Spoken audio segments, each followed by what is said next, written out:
Medical కాలేజీల ప్రైవేటీకరణపై YSR Congress party ఉద్యమం చేస్తోంది సార్. ఇప్పటికే కోటి సంతకాల సేకరణ కూడా పూర్తయింది.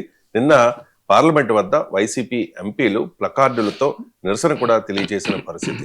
మరోవైపు చంద్రబాబు అంటూ ఉన్నారు సార్, మెరుగైన విద్యా వైద్యం కోసం పీపీపీనే ఉత్తమం.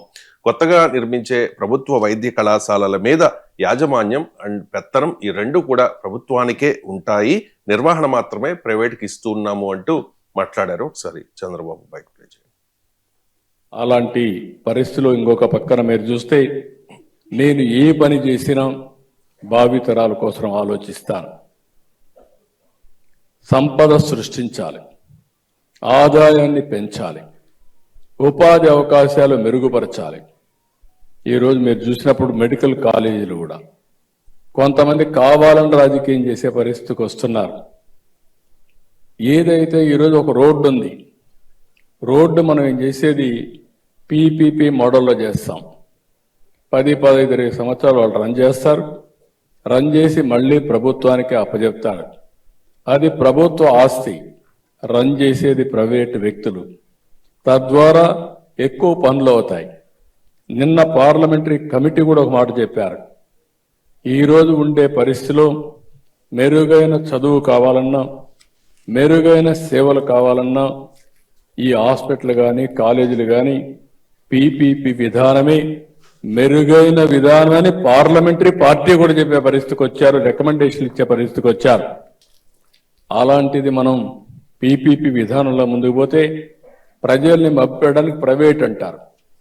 రేపు మీరు గుర్తుపెట్టుకోండి, ఎక్కడ దీని కింద ఇచ్చినా కూడా ప్రభుత్వ పాఠశాల పలాని టౌన్ అని పేరుంటుంది తప్ప ఎక్కడ మెయింటైన్ చేసే వాళ్ళకి చిన్న బొమ్మ వేసుకుంటారు. దాని మీద యజమాన్యం, దాని మీద పెత్తనం పూర్తిగా ప్రభుత్వానికే ఉంటుందని మరొకసారి ప్రజలందరికీ విజ్ఞప్తి చేస్తున్నాం. సార్, చంద్రబాబు చెప్తున్నారు సార్, నిర్వహణ మాత్రమే ఇది చాలా బెటర్ పీపీపీ అనేది. ఇది పీపీపీ అనేది పెద్ద స్కామ్ అనేది వైసీపీ ఆరోపణ. ఏమంటారు?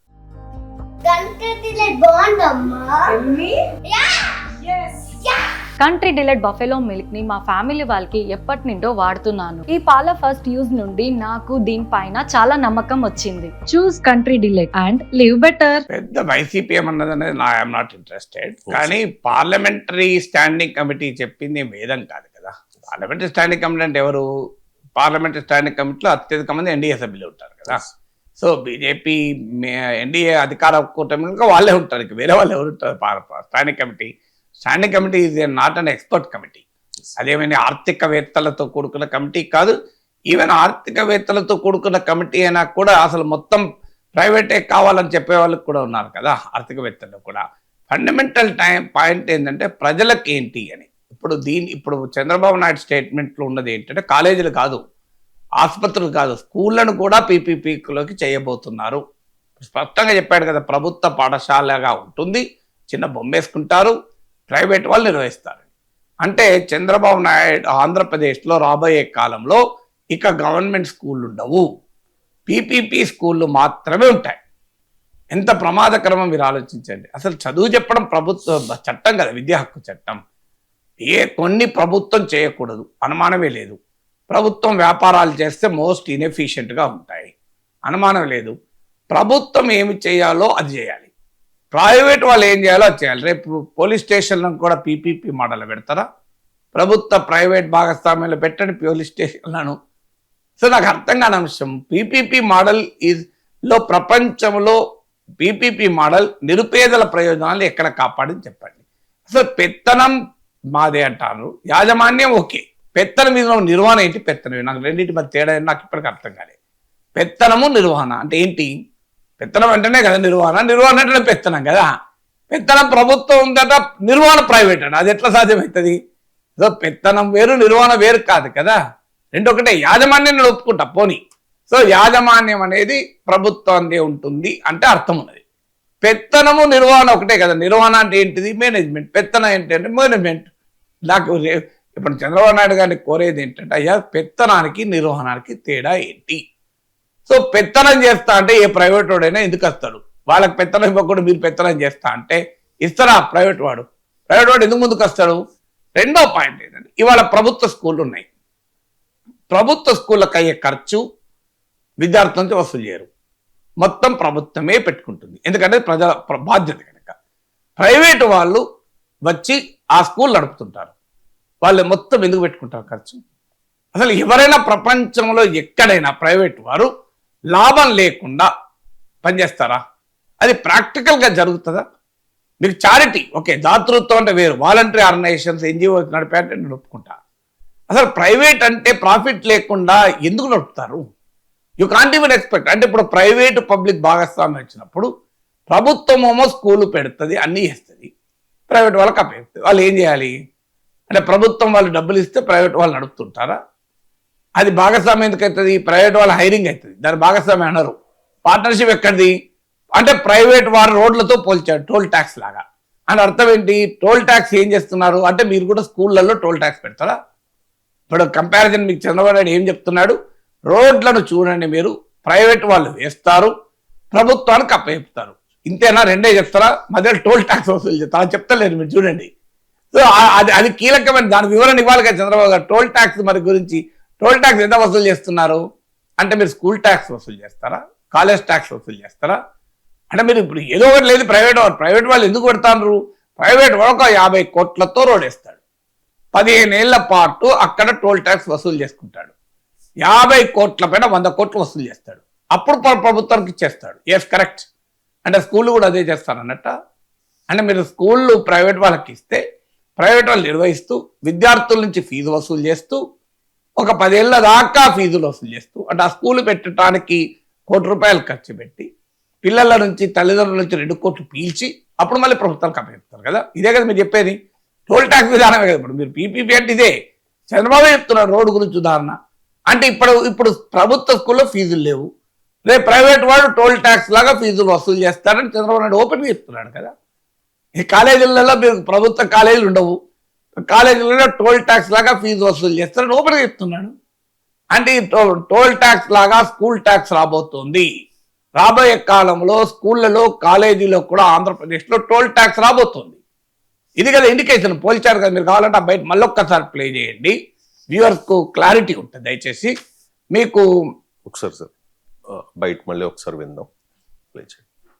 పరిస్థితిలో ఇంకొక పక్కన మీరు చూస్తే నేను ఏ పని చేసినా భావితరాల కోసం ఆలోచిస్తాను. సంపద సృష్టించాలి, ఆదాయాన్ని పెంచాలి, ఉపాధి అవకాశాలు మెరుగుపరచాలి. ఈరోజు మీరు చూసినప్పుడు మెడికల్ కాలేజీలు కూడా కొంతమంది కావాలని రాజకీయం చేసే పరిస్థితికి వస్తున్నారు. ఏదైతే ఈరోజు ఒక రోడ్డు ఉంది, రోడ్డు మనం ఏం చేసేది పీపీపీ మోడల్లో చేస్తాం.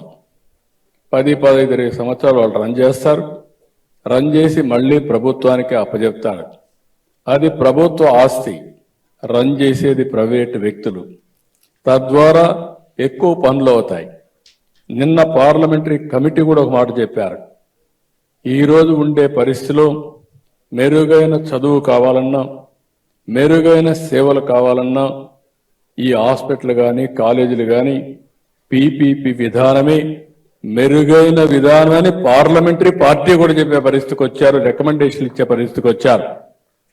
అలాంటిది మనం పీపీపీ విధానంలో ముందుకు పోతే ప్రజల్ని మభ్యడానికి ప్రైవేట్ అంటారు. రేపు మీరు గుర్తుపెట్టుకోండి, ఎక్కడ దీని కింద ఇచ్చినా కూడా ప్రభుత్వ పాఠశాల పలాని టౌన్ అని పేరుంటుంది తప్ప ఎక్కడ మెయింటైన్ చేసే వాళ్ళకి చిన్న బొమ్మ వేసుకుంటారు. దాని మీద యజమాన్యం, దాని మీద పెత్తనం పూర్తిగా ప్రభుత్వానికే ఉంటుందని మరొకసారి ప్రజలందరికీ విజ్ఞప్తి చేస్తున్నా. మీరు అంటే రోడ్ వేస్తాడు ప్రైవేట్ వాడు, 15 ఏళ్ళు రన్ చేస్తారు, తర్వాత ప్రభుత్వానికి అప్పచెప్తాడు, అందులో టోల్ ట్యాక్స్ వసూలు చేస్తారు అనేది వదిలేశాడు. మీరు చూడండి ఎంత చాకచక్యంగా చంద్రబాబు గారు అందులో టోల్ ట్యాక్స్ అనే పదవి తీసి పడేశాడు. అంటే ప్రైవేట్ వాడు రోడ్ వేస్తాడు, రన్ చేస్తాడు, తిరిగి ప్రభుత్వానికి అప్పచెప్తాడు. వట్టిగా నేను రన్ చేస్తాడా, పల్లెకి రన్ చేస్తాడా, డబ్బులు అడిపెట్టి రన్ చేస్తున్నాడు అంటే ఏంటిది? టోల్ ట్యాక్స్ వసూలు చేస్తాడు. అది చెప్తలేరు. మీరు ఎంత చాకచక్యంగా ఉందో చూడండి. తర్వాత ఏమంటున్నాడు? ప్రభుత్వ పాఠశాలగా పేరుంటుంది, డౌట్ లేదు. చిన్న బొమ్మ వేసుకుంటాడు, రన్ చేస్తాడు, ప్రభుత్వం కప్పిది. ఎట్లా రన్ చేస్తాడు? మళ్ళీ టోల్ ట్యాక్స్ వసూలు చేయాల్సిందే కదా. అంటే క్లియర్గా రేపు ఇక్కడ వైద్య కళాశాలలకే పరిమితం కావడం లేదు, రేపు స్కూళ్ళలో కూడా పీపీపీ తేబోతున్నారు. ఆ స్కూళ్ళలో పీపీపీ తెచ్చేటప్పుడు ప్రభుత్వ స్కూల్గా ఉంటుంది, ప్రైవేట్ వాడు రన్ చేస్తాడు, ప్రభుత్వం కప్పేపుతాడు. కానీ ఆ టోల్ ట్యాక్స్ అన్న పదం చెప్పరు. అంటే స్కూల్ ట్యాక్స్ ఫీజులు వసూలు ప్రైవేట్ వాడు చేసుకుంటాడు, చేసుకొని స్కూల్ రన్ చేస్తాడు. అంటే ఇప్పటిదాకా ఫ్రీ ఎడ్యుకేషన్ ఉంది, కాస్త ఇప్పుడు ఫీజులతో రన్ చేస్తారు. ఇప్పటిదాకా మీరు ఇస్తున్న అమ్మ ఒడి ఆ తల్లికి వందనం ఇక ప్రైవేట్ వాళ్ళకి వెళ్ళిపోతుంది. ఇక ఎందుకంటే తల్లికి ఎందుకు పోతుంది, రన్ చేస్తున్నాడు కదా, తల్లిలో పోదిగా స్కూల్. తల్లికి వందనం కాస్త ప్రైవేట్ వాళ్ళకి వెళ్ళిపోతారు రన్ చేసే వారికి, పీపీపీ కదా. సో ఒక భావి తరాలకు ఏం సినిమా చూపెట్టబోతున్నారో అర్థమవుతుంది కదా. అందువల్ల ఇవాళ ప్రభుత్వం ఎందుకు ఈ పరిస్థితి వస్తుంది అంటే పీపీపీల మీద ప్రభుత్వం పైన వ్యతిరేకత వ్యక్తమవుతోంది. అందుకే ఇన్ని రకాలుగా వివరణ ఇవ్వాల్సి వస్తుంది. ఆ వివరణ ఇచ్చే క్రమంలో ట్రూ మైండ్ అంటే చంద్రబాబు నాయుడు మొదటి నుంచి కూడా మీరు గమనించండి, ప్లేన్ స్పీకింగ్ అనే పుస్తకం చదవండి, is against the public sector. ప్రభుత్వము ఉండకూడదు అనేది చంద్రబాబు నాయుడు విధానం. అది అయితే ఏంటంటే 2004లో ఓడిపోయాక రాజకీయాల్లో ఇది సాధ్యం కాదు అని, ఎందుకంటే వరల్డ్ బ్యాంక్ ఒక నివేదికలో చెప్పింది, పొలిటికల్ రిస్క్లు కూడా తీసుకుని రిఫార్మ్స్ ను అమలు చేసేటువంటి సాహసోపేతమైన నాయకుడు చంద్రబాబు నాయుడు అని ప్రపంచ బ్యాంక్ తన డాక్యుమెంట్లో కీర్తించింది. అందువల్ల అనివార్యమై సంక్షేమ పథకాల పేర్లు చెప్తున్నారు, ప్రభుత్వం పనిచేస్తుంటున్నారు. కానీ ఈజ్ ఫిలాసఫికలీ కమిటెడ్. మీకు ఆ ప్లేన్ స్పీకింగ్ పుస్తకం చదవండి. ఫ్రీ మార్కెట్ ఎకనామిక్స్ కు చంద్రబాబు నాయుడు ఇది ఫిలాసఫికలీ కమిటెడ్. ఆయన అది అవకాశవాదం కాదు, ఆపర్చునిజం కాదు, వాస్తవంగా ఇది ఫిలాసఫికల్లీ కమిటెడ్ టు ఫ్రీ మార్కెట్. ఇక తప్పదు కనుక రాజకీయాల్లో అధికారంలో రావాలి, ఎన్నికలు గెలవాలి కనుక ఆ అడపాదడప కాస్త చిలకరింపు ఉంటుంది పథకాలలో, ఇలా వీటి రూపంలో. కానీ మళ్ళీ మౌలికమైన విధానాలు మారవు అనటానికి ఇది ఒక ఎగ్జాంపుల్ కదా. మీకు రాబోయే కాలంలో స్కూళ్ళు కూడా పీపీపీకి మారబోతున్నాయి. అందులో స్కూల్ ట్యాక్స్ ఉంటుంది, టోల్ ట్యాక్స్ లాగా. బహుశా దాన్ని టోల్ ట్యాక్స్ అంటారా, స్కూల్ ట్యాక్స్ అంటారా, స్కూల్ టోల్ ట్యాక్స్ అంటారో తెలియదు. ఏదో ఒక ట్యాక్స్ అయితే ఉంటుంది ప్రజల పైన ఖచ్చితంగా.